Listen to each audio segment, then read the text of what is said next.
Welcome to special live. నేను రమా మండువా. ఈరోజు లైవ్లో భాగంగా మనం తీసుకోబోతున్న టాపిక్ ఏంటంటే కొడాలి నాని అండ్ దెన్ వల్లభనేని వంశీ. వీళ్ళిద్దరూ కూడా ఈ రోజున జూనియర్ ఎన్టీఆర్తో రాయబారం చేస్తున్నారా అంటే అవుననే చెప్పాలి. అయితే తమ రాజకీయ భవిష్యత్తు కోసం రాయబారం చేస్తున్నారా, లేకపోతే తమని టీడీపీ శ్రేణుల నుంచి, లేకపోతే టీడీపీ ఏర్పాటు చేసిన ప్రభుత్వం నుంచి సేఫ్ గార్డ్ చేసేందుకు జూనియర్ ఎన్టీఆర్ దగ్గరికి వెళ్ళే ప్రయత్నం చేస్తున్నారా అనేది మాత్రం ఈరోజు చాలామందికి వస్తున్న సందేహం. కానీ అట్ ద సేమ్ టైం చూసినట్లయితే వీళ్ళిద్దరూ ఇప్పటికే జూనియర్ ఎన్టీఆర్తోని అత్యంత సన్నిహితంగా కూడా భేటీ అయి ఉన్నారు. తమ రాజకీయ భవిష్యత్తు గురించి కూడా వాళ్ళు జూనియర్ ఎన్టీఆర్తో చర్చించారన్న ఒక వాదన అయితే ఉంది. ఎట్ ద సేమ్ టైం మనం చూసినట్లయితే కూడా తిరిగి టీడీపీలోకి ఎంట్రీ ఉంటుందా అన్న ఒక ఆశ కూడా వాళ్ళలో కనిపిస్తుంది. సో అందుకే ఈరోజు జూనియర్ ఎన్టీఆర్ని మధ్య మార్గంగా వాళ్ళిద్దరూ కూడా ఆయనతో భేటీ అయ్యారన్న చర్చ జరుగుతుంది. ఆయనతో రాయబారం నడిపిస్తున్నారన్న చర్చ ఉంది. అయితే ఇక్కడ మనం ఒకటి హైలైట్ చేసుకోవాల్సిన అంశం ఏంటంటే ఈరోజు టీడీపీకి వచ్చిన విజయం, ఒక ఘన విజయం సందర్భంలో జూనియర్ ఎన్టీఆర్ మొన్నటి వరకు వ్యవహరించిన తీరుతో ఆయన్నే టీడీపీ శ్రేణులు పట్టించుకున్న పరిస్థితి లేదు. ఈరోజు అంతా లోకేష్, పవన్ కళ్యాణ్ జపం చేస్తూ ఉన్నారు టీడీపీ శ్రేణులంతా. జూనియర్ కూడా అటు రాజకీయంగా వంశీ లాంటి వాళ్ళు, కొడాలి నాని లాంటి వాళ్ళు సెల్ఫ్ గోల్ చేసుకుంటే ఇటు జూనియర్ ఎన్టీఆర్ కూడా సెల్ఫ్ గోల్ చేసుకున్నారు. ఆయన అటు సినిమాల పరంగా కావచ్చు, మిగతా విషయాల్లో కావచ్చు, టీడీపీతోని, చంద్రబాబు నాయుడుతోని, లోకేష్తోని తన సత్సంబంధాల విషయంలో కావచ్చు ఆయనే సెల్ఫ్ గోల్ చేసుకున్న పరిస్థితి, ఏదైతే ఓవర్ కాన్ఫిడెన్స్తోని. సో అలా ఈరోజు జూనియర్ ఎన్టీఆర్ను టీడీపీ డిజోన్ చేసుకునే సిచ్యువేషన్ ఆయనే కొని తెచ్చుకున్నారు. మరి అలాంటి జూనియర్ ఎన్టీఆర్ ఎంతవరకు వీళ్ళిద్దరినీ కాపాడగలరు? జూనియర్ ఎన్టీఆర్ చెప్తే చంద్రబాబు నాయుడు కానీ, లోకేష్ కానీ వినే పరిస్థితి ఉందా? వీళ్ళిద్దరూ కూడా ఎందుకు ఈ రోజున తారక్ను పదే పదే కలిసే ప్రయత్నం చేస్తూ ఉన్నారు? గతంలో పూర్తి స్థాయిలో తారక్ని అనేక సార్లు సేఫ్ గార్డ్ చేసుకుంటూ అనేక సార్లు చంద్రబాబు నాయుడిని, లోకేష్ను విమర్శిస్తూ వచ్చిన వీళ్ళిద్దరూ ఈ రోజున టీడీపీ నుంచి తాము సేవ్ అవడం కోసం తారక్ని కలిసే ప్రయత్నం చేస్తూ ఉన్నారా? ఎంతవరకు జూనియర్ ఎన్టీఆర్ వీళ్ళని తిరిగి ప్యాంపర్ చేసే అవకాశం ఉంటుంది? ఎంతవరకు వీళ్ళకి మళ్ళీ మద్దతు ఇచ్చే అవకాశం ఉంటుంది? నిజంగా వీళ్ళని ఎంతవరకు ఆయన హోల్డ్ చేసే ప్రయత్నం చేస్తారు? ఇవన్నీ కూడా చాలా సీరియస్గా చర్చనీయాంశం అవుతున్నాయి. అందుకు కారణాలు కూడా ఉన్నాయి.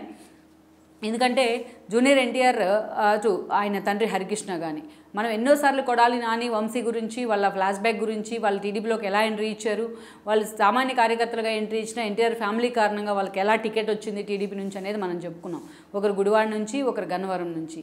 అండ్ దెన్ గన్నవరం నుంచి గత ఎన్నికల్లో గెలిచిన తర్వాత ఆయన వెళ్ళిపోవడం జరిగింది. 2019 తర్వాత వంశీ, కొడాలి నాని 2014 కంటే ముందే వెళ్ళిపోయినారు.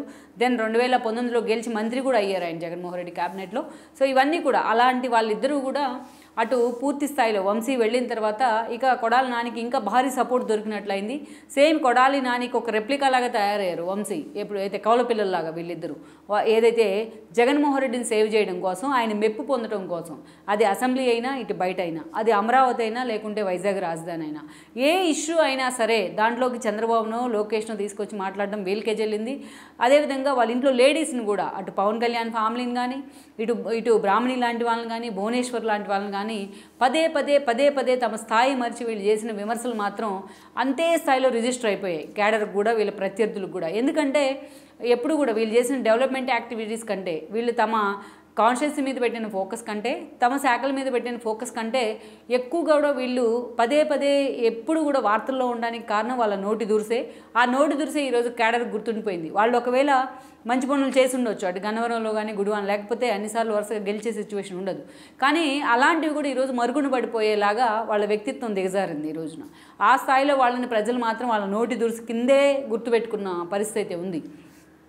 లీడర్స్ రాజకీయాల్లో ఉంటే, పొలిటికల్ లీడర్స్ ఎలా ఉండకూడదు, ఒక ఎమ్మెల్యేనో ఎంపీనో అయితే చట్టసభలను రిప్రజెంట్ చేస్తూ చట్టాలను చేసే ఒక హక్కు ఉంటుంది వాళ్ళకి. అలాంటి వాళ్ళు ఎలా ఉండకూడదు, ఎలా ప్రవర్తించకూడదు అనడానికి ఇలాంటి వాళ్ళే ఒక బెస్ట్ ఎగ్జాంపుల్, ఒక నాని కానీ, ఒక వంశీ కానీ. సో ఈ రోజును చూసినట్లయితే ఒక ఘోర ఓటమి అంచున వాళ్ళు నిలబడ్డారు. అది కూడా ఇక్కడ ఒక ఘోర ఓటమని మనం ఎందుకు అంటున్నాం అంటే, రాజకీయాల్లో గెలుపోటములు సర్వసాధారణమే. చాలాసార్లు ఓడుతూ ఉంటారు, గెలుస్తూ ఉంటారు, మళ్ళా రీవ్యాంప్ అవుతారు ఫీనిక్స్ పక్షిలాగా చాలామంది. కానీ వీళ్ళిద్దరిది ఎందుకు చెప్పుకుంటున్నామంటే, అటు వెనిగల రామోని తీసుకుంటే కొడాలి నాని కంటే చాలా జూనియర్ ఆయన రాజకీయాల్లో. కొడాలి నాని ఏకంగా మంత్రి కూడా, మాజీ మంత్రి, 4 సార్లు గెలుచున్నారు ఆయన అప్పటికే గుడివాడ నుంచి. ఒక సాలిడ్గా గుడివాడిని తనకు అనుకూలంగా మార్చుకోవడంలో సక్సెస్ అయ్యారు ఆయన. అలాంటి కొడాలిని ఎంత బూతుల మంత్రిగా పేరు తెచ్చుకున్నా బట్ అదే స్థాయిలో తన క్యాడర్ని కాపాడుకుంటారనే పేరు కూడా కొడాలి నానికి ఉంది. అలాంటి కొడాలి నాని ఒక సాధారణమైన వ్యక్తి, అది కూడా ఒక ఎన్ఆర్ఐ. నియోజకవర్గం మీద కేవలం ఒక ఏడాది నుంచి ఆయనకు పట్టుంది. ఏడాది క్రితమే ఆయన గుడివాడకి ఎంట్రీ ఇచ్చారు. అలాంటి వెనిగళ్ల రాము చేతిలో రాజకీయం కూడా పూర్తిగా నేర్చుకొని వెనిగళ్ల రాము చేతిలో కొడాలి నాని ఓడిపోయారు ఈ రోజున. వేరేజ్ వంశీని తీసుకున్న ఎవరినైతే తాను ఓడించాడో గత ఎన్నికల్లో యార్లగడ్డ వెంకట్రావు, అలాంటి ఒక ఎన్ఆర్ఐ అటు వంశీతో పోలిస్తే చాలా సాధు స్వభావిలాగా ఉంటారు, చాలా మృదు స్వభావిలాగా ఉంటారు. ఆయన అంత యారగెంట్గా కూడా యార్లగడ్డ ఎప్పుడు పనిచేసినా మాట్లాడిన సందర్భం అయితే లేదు. అలాంటి ఒక సాఫ్ట్ నేచర్ ఉంది యార్లగడ్డ వెంకట్రావు, లైక్ వెనుగల రాములాగే. అలాంటి యార్లగడ్డ చేతిలోని ఒక ఘోర ఓటమి పాలయ్యారు ఆయన. అది ఎందుకన్నా టీడీపీ నేతలు తిడుతామో, లేకపోతే టీడీపీ జనసేన శ్రేణులు సోషల్ మీడియా వేదికగా వీళ్ళని ట్రోల్ చేయడమో, ఇదంతా ఒక ఎత్తు అయితే రాజకీయాల్లో తమ కంటే జూనియర్స్ అయిన వాళ్ళ చేతిలో వీళ్ళు ఓడిపోవడం, అది కూడా తమ కాన్స్టిట్యున్సీ మీద అంత హోల్డ్ ఉన్న వీళ్ళు ఓడిపోవడం అనేది అది నిజంగానే వాళ్ళకు ఒక భరించలేని శిక్ష అనుకోవాలి. అందుకే వీళ్ళు ఒకవైపు రాజకీయ సన్యాసం చేస్తారని చర్చ జరుగుతుంటే వీళ్ళిద్దరూ మాత్రం తమ ఓటమి తర్వాత పూర్తిగా సైలెంట్ అయ్యారు. కొడాలి నాని మాత్రం తన ఇంటి ముందు టీడీపీ శ్రేణులు ధర్నా చేసిన క్రమంలో బయటకు వచ్చి మా మీద దాడులు చేస్తున్నారు, శాంతి భద్రతలను కాపాడాలంటూ కూడా అప్పీల్ చేసుకున్న పరిస్థితి ఉంది. బట్ వంశీ అయితే ఆ మాత్రం కూడా మీడియా ముందుకు ఎక్కడ వస్తున్న పరిస్థితి లేదు. ఎక్కడ ఏ ఇష్యూ మీద కనీసం తన ఓటమి మీద ఇన్ని రోజులు తన ఎమ్మెల్యేగా ఉంచిన గన్నవరం ప్రజలకు ఒక గ్రాటిట్యూడ్ చూపిస్తూనో ఎక్కడ చిన్న వీడియో కూడా మాట్లాడిన పరిస్థితి లేదు. అయితే ఇదంతా ఒక ఎత్తు అయితే వీళ్ళిద్దరూ కూడా ఎన్నోసార్లు జూనియర్ ఎన్టీఆర్ మీద తమకున్న ప్రేమను కానీ అభిమానాన్ని దాచుకోవడానికి ఎప్పుడూ ప్రయత్నించలేదు. చంద్రబాబు నాయుడు తిట్టే క్రమంలో ఇటీవల మొన్న కూడా ఒక నెల ముందు రోజులు కూడా ఇంకా ఎలక్షన్ 10 రోజుల్లో ఉందన్న కూడా కొడాలి నాని లాంటి వాళ్ళు టీడీపీని గెలిపేస్తే జూనియర్ ఎన్టీఆర్ని పూర్తిగా తొక్కేస్తారు, లోకేష్ని ప్రమోట్ చేస్తాడు, అందుకే టీడీపీని గెలిపించొద్దు అంటూ కూడా తన్ని గెలిపించండి, తను ఈ పనులు చేశాను అని చెప్పుకోలేదు ఆయన. టీడీపీని ఓడించండి, జూనియర్ ఎన్టీఆర్ కనుక అలాగే కెరీర్ దూసుకుపోవాలంటే టీడీపీని ఓడించండి అంటూ పిలుపునిచ్చారు. అసలు జూనియర్ ఎన్టీఆర్ వేరు, లోకేష్ వేరు. లోకేష్ పూర్తిగా పొలిటికల్గా అప్లిఫ్ట్ అయ్యారు, ఆయన పొలిటికల్గా ఉంది ఆయన కెరీర్ అంతా. జూనియర్ ఎన్టీఆర్ అసలు తన పాలిటిక్స్ మీద అంత ఇంట్రెస్ట్ లేదు, పాలిటిక్స్లోకి ఇప్పుడు రాను అంటూ కెరీర్ మీదే ఫోకస్ పెట్టారు. వాళ్ళిద్దరు కూడా ఎప్పుడు తిట్టుకోనో లేకపోతే ట్వీట్లు పెట్టుకోనో సోషల్ మీడియాలో ఫైట్ చేసుకున్న సందర్భం లేదు. కానీ ఎప్పుడు కూడా కొడాలి నాని, వంశీ లాంటి వాళ్ళు వాళ్ళ మధ్య ఒక కాన్ఫ్లిక్ట్ తేవడానికి కూడా సగం కారణమయ్యారు వీళ్ళు. ఎందుకంటే జూనియర్ ఎన్టీఆర్ కారణంగానే చంద్రబాబు నాయుడు టికెట్ ఇచ్చారనేది వీళ్ళకి తెలుసు. అదే మాట ఎన్నోసార్లు చెప్పారు, మాకు టికెట్ ఇచ్చింది జూనియర్ ఎన్టీఆరే అని. కానీ టికెట్ ఇప్పించింది జూనియర్ ఎన్టీఆరే, కానీ ఇచ్చింది చంద్రబాబు నాయుడు. అలాంటి చంద్రబాబు నాయుడుని కూడా డిమోరలైజ్ చేసే విధంగా వాళ్ళు వాడిన భాష మాత్రం ఈరోజు ప్రపంచమంతా ఏహభావం కలిగేలా ఉందని అనుకోవాలి. అలాంటి సిచ్యువేషన్ నుంచి ఈరోజు ఏకంగా జూనియర్ ఎన్టీఆర్తో వాళ్ళు రాయబారం చేస్తున్నారని చర్చ జరుగుతోంది. అయితే ఆ రాయబారం ఎందుకు అనేదే పూర్తి స్థాయిలో బయటికి రావట్లేదు. అదేవిధంగా అనేక సందేహాలను కూడా తెర మీదకి తెస్తుంది. ఈరోజు జూనియర్ ఎన్టీఆర్ నిజంగా కొడాలి నాని, వంశీ లాంటి వాళ్ళని నమ్మారా? హరికృష్ణకు నిజంగా టీడీపీలో అన్యాయం జరిగిందని ఫీల్ అయ్యారా? లేకపోతే తను నిజంగానే చంద్రబాబు నాయుడు, లోకేష్ పక్కన పెట్టారని అనుకున్నారో కానీ ఆయనే అన్నీ అనుకుని పూర్తిగా టీడీపీకి దూరం జరిగే ప్రయత్నం చేశారు ఆయన. యాక్చువల్గా ఆయన ఎన్టీఆర్ ఆహార్యం కానీ, తన తాత ఆహార్యం డిక్షన్లో కానీ, అదేవిధంగా డ్యాన్స్లో ఈజ్ కానీ, గ్రేస్ కానీ, ఇవన్నీ కూడా జూనియర్ ఎన్టీఆర్ని టీడీపీని ఓన్ చేసుకుంది. ఆయనకు నందమూరి అభిమానులు ఉండొచ్చు కాక, బట్ టీడీపీ శ్రేణులు కూడా అదే స్థాయిలో ఓన్ చేసుకున్నాయి. అదే స్థాయిలో సీనియర్ ఎన్టీఆర్ తరహాలో ఉండటం, అదే పేరు పెట్టుకుని ఉండడంతో టీడీపీ శ్రేణులు కూడా ఆయనలో ఎన్టీఆర్ని చూసుకుంటూ వచ్చాయి చాలా రోజులు. అందుకే జూనియర్ ఎన్టీఆర్ సినిమాలు సక్సెస్ కావడంలో ఆయన ఫ్యాన్స్ పాత్ర ఎంత ఉందో టీడీపీ శ్రేణుల పాత్ర కూడా అంతే ఉంది.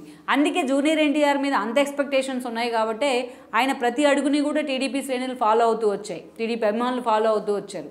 ఇక ఆ స్థాయిలో టీడీపీకి కూడా ఆయన ప్రచారం చేస్తున్నారు. చంద్రబాబు నాయుడు కూడా అదే స్థాయిలో జూనియర్ని ప్యాంపర్ చేశారు. ఇలాగా మనం చెప్పుకున్న అనేక కారణాలు వాళ్ళ మధ్య ఒక కాన్ఫ్లిక్ట్కి అయితే కారణమయ్యాయి అనుకోవాలి. బట్ అది దాన్ని అంతటినీ పక్కన పెట్టి మళ్ళీ ఆ ఫ్యామిలీని కలుపుకునేలాగా హరికృష్ణ చనిపోయిన సమయంలో కూడా చంద్రబాబు నాయుడు ప్రయత్నం చేశారు. కానీ జూనియర్ ఎన్టీఆర్ మాత్రం అంత దగ్గరికి తీసుకోలేకపోయారు చంద్రబాబు నాయుడు. ఇక ఆ తర్వాత చూసినట్లయితే ఆయన వరుసగా వైఎస్ఆర్సీపీ ప్రభుత్వం ఏర్పడిన తర్వాత తన మేనత్తని క్యారెక్టర్ అసాసినేషన్ చేస్తే ఎక్కడ జూనియర్ ఖండించిన తీరు కానీ, తన తాత శ్రద్ధ జయంతి ఉత్సవాలకు ఆయన గైర్హాజరైన తీరు కానీ, ఆఖరికి నాణ్యం రిలీజ్ చేస్తున్నా కూడా అటెండ్ కానీ తీరు కానీ. అదేవిధంగా చూసినట్లయితే వైఎస్ఆర్ పేరు పెడితే మెడికల్ యూనివర్సిటీకి పేరు తీసేసి అది కూడా జూనియర్ ఎన్టీఆర్ వెల్కమ్ చేసిన పరిస్థితి. ఇలా అనేక సందర్భాల్లో ఎక్కడ తన వాయిస్ అవసరం ఉన్న చోట కూడా జూనియర్ ఎన్టీఆర్ వినిపించలేదు. ఆయన బయటకు వచ్చి జగన్మోహన్ రెడ్డి తిట్టాల్సిన అవసరం లేదు. తన మేనత్త మీద విమర్శలు చేసినప్పుడు ఇప్పుడు పురంధేశ్వర్ ఆ రోజున బీజేపీలో ఉన్నారు, అయినా తన సోదరుని ఇలా అంటే మాత్రం తను ఒప్పుకోనంటూ మాట్లాడడం జరిగింది. తన సొంత మేనత్త ఆమె, తన స్వయాన తన తండ్రికి సోదరు కూడా. అలాంటి మేనత్తను ఒక మహిళల మీద ఇట్లా దాడి చేయడం తప్పు అని జూనియర్ ఎన్టీఆర్ ఖండించుంటే బాగుండేది.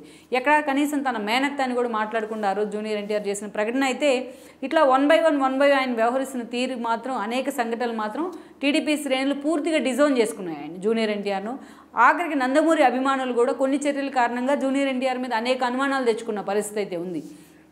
ఇక అలాంటి జూనియర్ ఎన్టీఆర్ ఈరోజు పూర్తిగా లోకేష్ లాంటి వాళ్ళైతే పాదయాత్రలో భాగంగా పార్టీలోకి జూనియర్ వస్తే మీరు ఏం చేస్తారని అడిగితే వెల్కమ్ చేస్తానంటూ కూడా మాట్లాడారు. ఎక్కడ జూనియర్ ఎన్టీఆర్ని ఒక విమర్శించిన సందర్భం అయితే మనం చూడం, చంద్రబాబు వైపు నుంచి కానీ జూనియర్ ఏదైతే లోకేష్ వైపు నుంచి కానీ. ఇక ఆ తర్వాత చూసినట్లయితే ఈరోజు పార్టీ పూర్తిగా అధికారంలోకి వచ్చింది.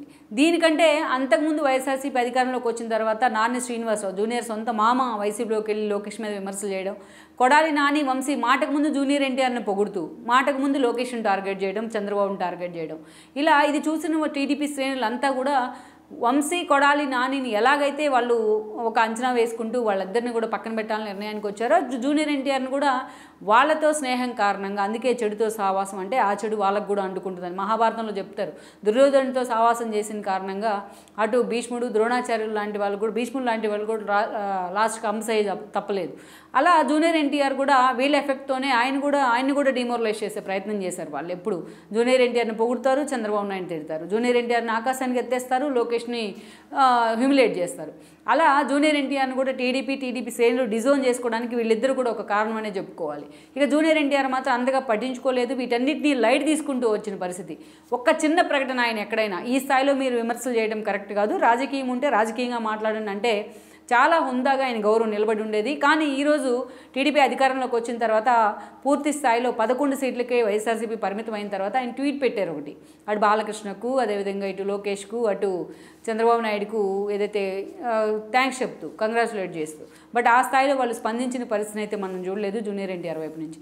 అలాంటి జూనియర్ ఎన్టీఆర్కే ఈ రోజున పార్టీతో యాక్సెస్ కోల్పోయారు ఆయన, అటు తన మామయ్యతో కానీ ఇటు లోకేష్తో కానీ. అలాంటి స్థితిలో జూనియర్ ఎన్టీఆర్ ఎంతవరకు వీళ్ళిద్దరు రాజకీయ భవిష్యత్తు మీద టీడీపీతో చర్చలు జరపగలరు, చంద్రబాబు నాయుడుతో చర్చలు జరపగలరు అనేది మనం పక్కన పెడితే, ఈరోజు తమ మీద భవిష్యత్తులో తాము గతంలో చేసిన ఏదైతే కొన్ని స్కామ్స్ ఏవైతే ఉన్నాయో, కొన్ని ఆరోపణలు ఏవైతే ఉన్నాయో వాళ్ళిద్దరి మీద, వాటికి సంబంధించి కేసులు కాకుండా చూడాలనే వీళ్ళు రాయబారం నడిపిస్తున్నారు అనేది ఇంకో లీక్, బయట నుంచి వస్తున్న లీక్. మరి ఎంతవరకు వీళ్ళిద్దరిని మరోసారి జూనియర్ ఎన్టీఆర్ ప్యాంపర్ చేసే ప్రయత్నం చేస్తారు, ఒకవేళ ఆయన కోరిన టీడీపీ అధినేత ఎంతవరకు కూడా వీళ్ళిద్దరిని బేర్ చేసే అవకాశం ఉంటుంది.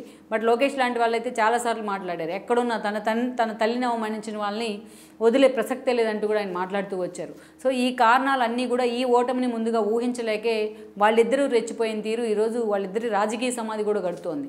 ఇలాంటి పరిస్థితుల్లో రక్షణ కోసం జూనియర్ ఎన్టీఆర్ని సేఫ్ గార్డ్ చేసుకునే ప్రయత్నం అయితే చేస్తూ ఉన్నారు. మరి ఎంతవరకు జూనియర్ ఎన్టీఆర్ వీళ్ళిద్దరిని మరోసారి ప్యాంపర్ చేస్తారు, వీళ్ళిద్దరిని నిజంగానే దగ్గరికి తీస్తారా? ఇప్పటికే ఇలాంటి వాళ్ళ కారణంగా టీడీపీ నుంచి డిజోన్ చేసుకోబడి టీడీపీ నుంచి డీలింక్ అయిన జూనియర్ ఎన్టీఆర్ ఈరోజు మరోసారి అదే తప్పు చేసే ప్రయత్నం చేస్తారా అన్నది మరి చూడాలి. మరోసారి మరి junior and Vamsi and Nani combo Telangana and Telugu అంటే తెలంగాణ అండ్ ఏపీ రాజకీయాల్లో ఎంతవరకు కూడా ఇంపాక్ట్ చూపిస్తోంది. నిజంగా జూనియర్ ఎన్టీఆర్ వీళ్ళిద్దరి విషయంలో సీరియస్గా ఇన్వాల్వ్ అయితే టీడీపీ నుంచి రెస్పాన్స్ ఎలా ఉంటుంది అనేది కూడా మనం చూడాల్సి ఉంది. ఈ వీడియో మీకు నచ్చినట్లయితే please share, like and subscribe R24 Telugu.